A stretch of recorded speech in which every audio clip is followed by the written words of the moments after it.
My search led me to the study of the spiritual forces with which all of us are blessed. And it was in this field that I came upon a clue which has enabled me to help millions of people to find their earthly destinies. I want to describe my discovery in the simplest terms possible, because it will reveal to you why it is true that whatever the mind can conceive and believe, the mind can achieve, regardless of how many times you may have failed in the past or how lofty your aims and hopes may be. I caught my first fleeting glimpse of the profound law which provides the means by which we may choose our own purpose in life and attain it, while I was being coached by Andrew Carnegie during the organization of the Science of Success philosophy. I had just finished telling Mr. Carnegie that I feared he had chosen the wrong person to give the world the first practical philosophy of personal success because of my youth, my lack of education, and my lack of finances. Well, at this point, Mr. Carnegie delivered a lecture that I shall never forget, because it changed my entire life and paved the way for my helping to change the lives of millions of people, some of them not yet born. Let me call your attention to a great power which is under your control, said Mr. Carnegie, a power which is greater than poverty, greater than the lack of education, greater than all of your fears and superstitions combined. It is the power to take possession of your own mind and direct it to whatever ends you may desire.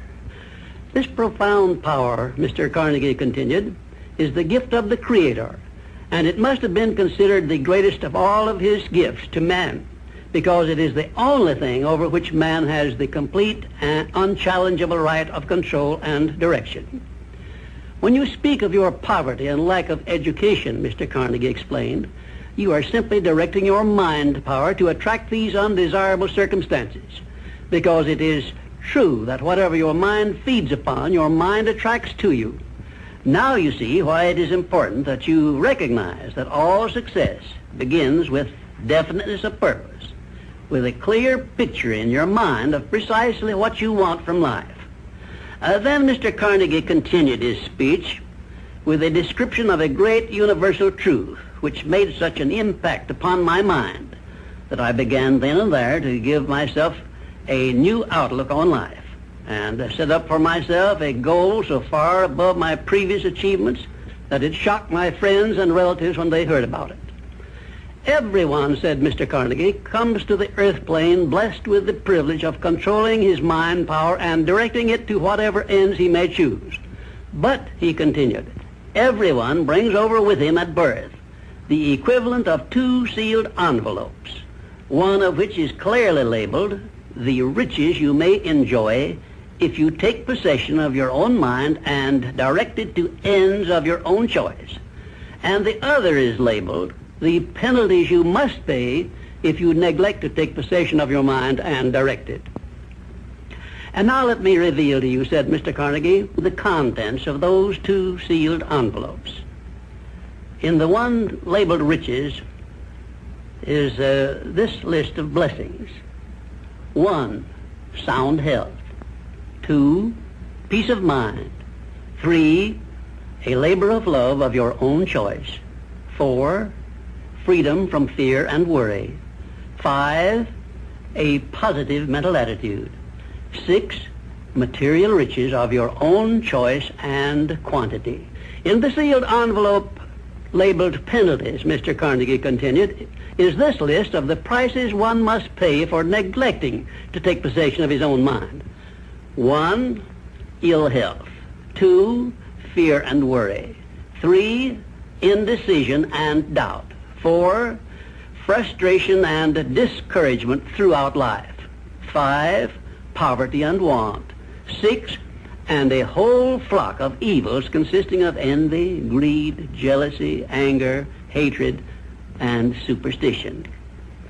Now, my mission in life is to help you and everyone who needs my help to open up and use the contents of the sealed envelope labeled riches.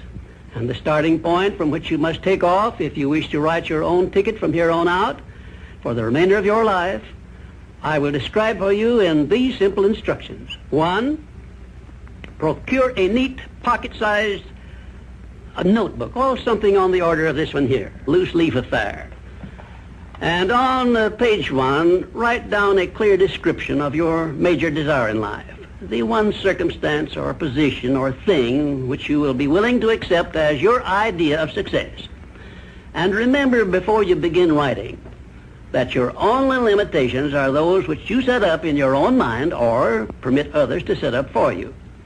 And 2, on page 2 of your notebook, write down a clear statement of precisely what you intend to give in return for that which you desire from life. And then start in right where you stand now to begin giving. And 3, memorize both of your statements, what you desire and what you intend to give in return for it. And repeat them at least a dozen times daily. And always end your statements with this expression of gratitude for the blessings with which you were gifted at birth. I ask not, O divine providence, for more riches, but more wisdom with which to accept and use wisely the riches I received at birth in the form of the power to control and direct my mind to whatever ends I desire. If you are not too successful or self-satisfied to accept and express this profound prayer, if you accept it and express it in the same spirit of humble sincerity in which I pass it on to you, a new and a better world will reveal itself to you. A world in which you will see reflected the circumstances and the things which you yourself have created. And now let me close this, our first visit, with my favorite expression of gratitude. O divine providence, I ask not for more riches, but more wisdom with which to make wiser use of the riches you gave me at birth, consisting in the power to control and direct my own mind to whatever ends I desire.